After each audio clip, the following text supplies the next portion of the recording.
waited too long. It's time for me to ascend. From the sewers of Gotham, a new villain emerges. You didn't invite me, so I crashed. The perfect enemy comes to life. I am Catwoman. Is a creature of the night. Hey, stud. I thought we had something together. He plots a foul reign of destruction. My dear penguins, thanks to Batman, the time has come.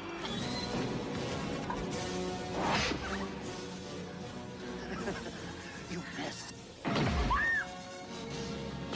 Above Gotham looms its greatest hero.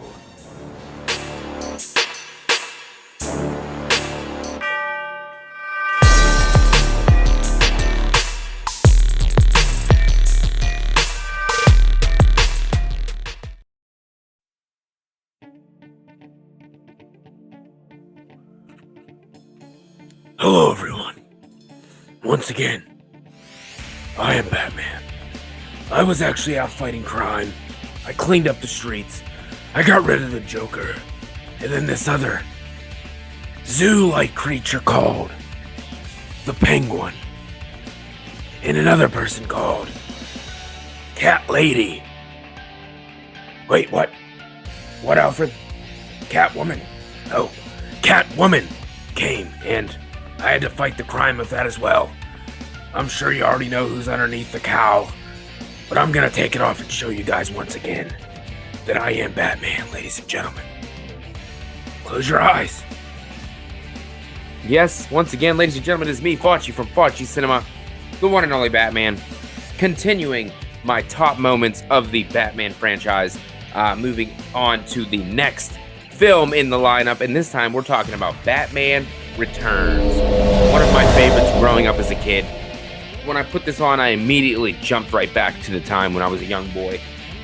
I had all the toys. I had the McDonald's toys. Yes, I was fairly young. This came out in 1992, but, you know, I was 4 years old. I still remember. I have a great memory. I remember all this. Great, fantastic movie back then. Still holds up today, in my personal opinion. And some will say it ranks up there highly with the original. It is a great follow-up to the original Batman 1989. So, let's dive into this bad boy and go over my top moments of Batman Returns. Here we go. So, Batman Returns came out, like I said, in 1992.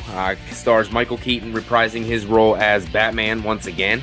This time around, the villain, we get Danny DeVito playing the Penguin, or Oswald Cobblepot. We also get Michelle Pfeiffer, who plays Selina Kyle / Catwoman. Very, very attractive, a woman indeed. And then we also get Christopher Walken. Oh yeah, Christopher Walken's in here. The doll. What, the doll? You see, you got a great job here, Miss Kyle. It's a long way down, Mrs. Kyle. My name is Christopher Walken. Fantastic choice. Love me some Christopher Walken in my life. So, when it comes to top moments in this film, we have to immediately start with, once again, the great cinematography combined with the Danny Elfman score once again throughout this film. It works 110%, just like it did in the original. We get the great Gotham atmosphere, staying away from kind of the more grounded reality type of Gotham and giving us this cartoon world we're living in. But it works for what this film is trying to do. If this was the Christian Bale Batman in this universe, it wouldn't work. But this Batman, with these gadgets and these bad guys and these weird looking like henchmen that the Penguin has, it works, and it goes right out of the page of a comic book, and it's fantastic. So first off, I had to start with that as my top. Continuing on, definitely have to say that the Penguin was a fantastic choice. Once again, a very recognizable choice for a villain in a Batman movie. Danny DeVito fits the role perfectly. Yes, obviously you could see it's Danny DeVito. Doesn't bother me one bit. You get it. He's a great actor. Everything he's in, he is fantastic, and he gives this role his whole heart, his whole effort, and he delivers. You get the origin story of the Penguin. His parents didn't want him. He was deformed. You get the whole intro at the beginning is all based around the Penguin getting dumped into the sewer and imagining a young baby is down there and there's no way he's going to survive. And he does come back, obviously, with deformed hands and kind of like a penguin. He eats raw fish. He's pretty disgusting, but it works for this movie. He has an umbrella for every kind of condition out there, whether we're trying to fly up to catch the Catwoman or we're trying to stab the Batman with a very sharp knife at the end of the umbrella. He is prepared for the day, and I think we all should take some advice from Oswald Cobblepot and get ourselves an umbrella featuring his logo on it for mayor, because he's running for mayor, and I'm going to give him my vote 100%. I hope you guys do as well. But yes, the Penguin was a fantastic villain. Obviously, he was deceitful. He was deceiving the citizens of Gotham. They thought he was going to be a great mayor, had all these great ideas, was going to do good, but he was really just trying to get ahead for himself, like most of the bad guys in the Batman universe do. Obviously, Bruce Wayne, being as smart as he is, he knows what's going on, so he intervenes as the Batman. So, definitely the Penguin is one of my top moments from this film. Another top moment for me is whenever Catwoman actually becomes Catwoman. Selina Kyle turns into Catwoman. Christopher Walken's character, Max Schreck, knocks her out the window, but somehow the licking of cats, brings her back to life. I mean, her fall was softened because she went through, all those tarps with the, sexy-looking cat picture on it. So maybe that softened the blow. She didn't fully die, but the power of the cat's tongues licked her to life. And she came back with an attitude and a new persona compared to how she was as Selina Kyle. Shy, bashful, kind of fade into the background. And now as Catwoman, she is upfront, she is sexy, she has all the positivity in the world, that she's badass and she can do anything. And that's what she does. That's what she sets out to do. She sets out to conquer Gotham in her own way. And obviously, the iconic Catwoman suit that we see for the first time, the leather with the stitching is amazing. It looks fantastic. And that's the Catwoman that I think of when I think of Catwoman. And Michelle Pfeiffer plays the role perfectly on both sides of the coin. Unlike lady characters in the future movies that are coming up, Batman and Robin, that oversell it and are really terrible, Michelle Pfeiffer did a great job in this movie. And she was a nice love interest with Bruce Wayne, because I really believe she had feelings for Batman / Bruce Wayne, but they could never make it work because they were kind of on opposite sides of the coin. One was good, one was evil. It never was going to work, even if they really wanted it to. But Bruce fell for her hard. So I definitely have to go with the evolution of Catwoman as another top moment in this movie. Another top moments in this movie for me, I know these aren't really moments, but that's just what we're going to call them. Batman again is himself, but this time we get more Batman, less Bruce Wayne. We get more gadgets. We get more Batmobile. The Batmobile is on full display. When he props that thing up and hydraulic lifts off the ground, spins around and blows fire out and catches that one dude on fire, that's sick, dude. This version of Batman don't play around. He's here to kill people, and he ain't even thinking twice about it. He may develop into a nice guy later, but this Batman kills people. And he feels no pain by doing it. So the Batmobile was on full display in this movie. It was fantastic. He has the Bat watercraft thing. Leave it in the comments below if you know what that is, because I have no idea what that's called. He has that going through the sewers down there trying to find Penguin's lair. Amazing. All the batarangs, the guns. Full display in this movie. You gotta give it up for Batman and his toys. It just don't get much better. However, a downfall, once again, you never really feel that Batman's in danger. It's a trend through all these first four. I'm gonna keep repeating it. Never feel like he's in danger. He's kind of just there, kicking a little bit of ass, going home, having some dinner.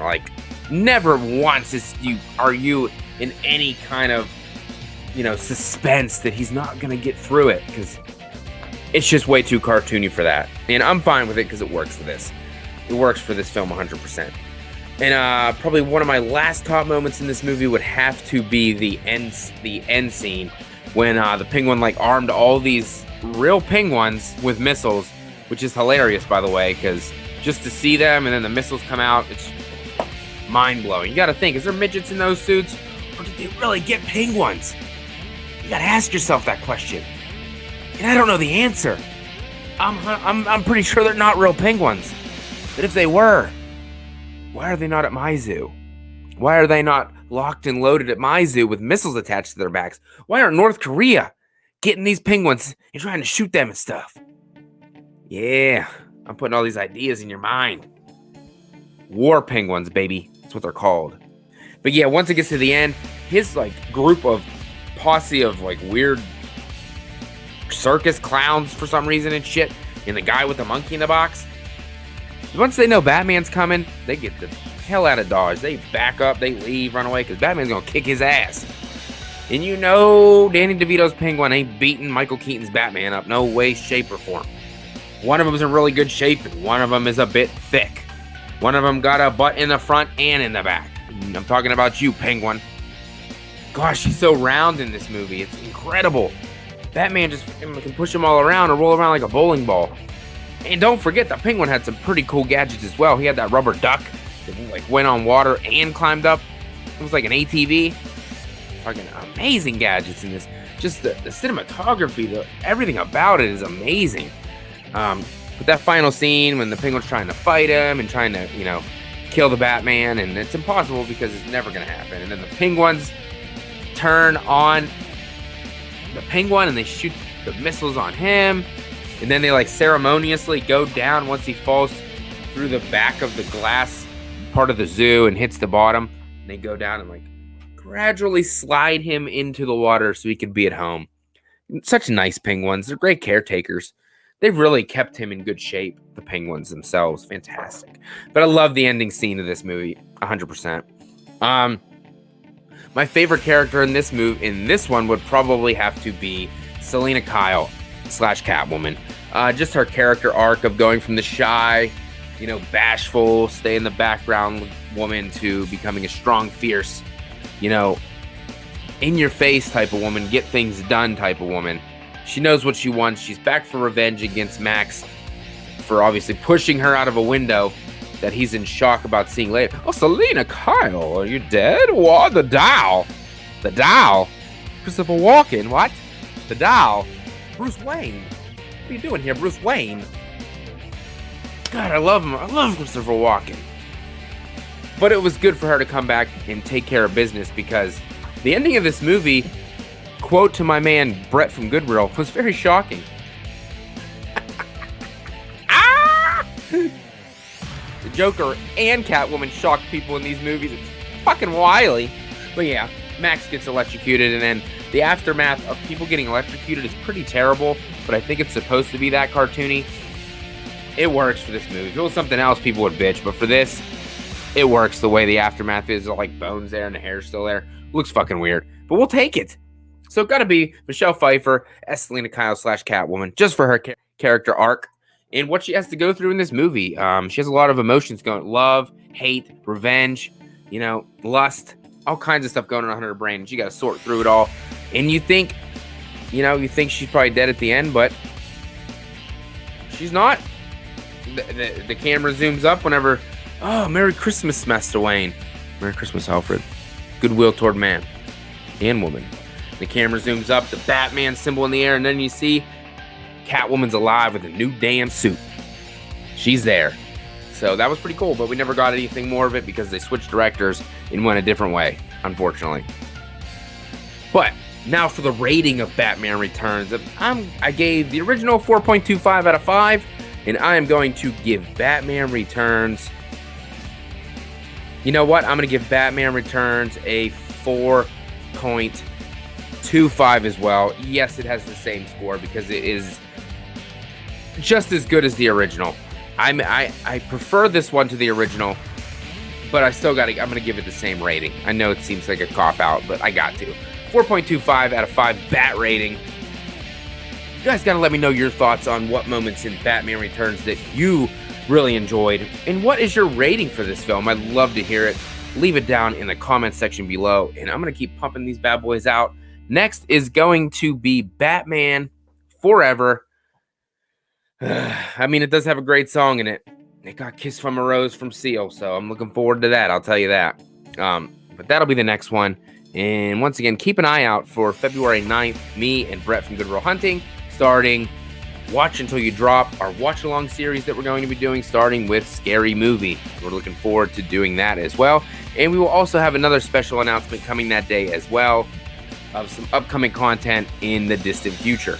So hopefully you like the video. Hopefully you hit that like button for me and subscribe if you are new. And I will see you in the next one. Once again, the damn bat light came on. I gotta go save Gotham again. And gosh, it's getting tiring and I'm getting so old for this. Have a Gotham night. And I am the Dark Knight. Boom.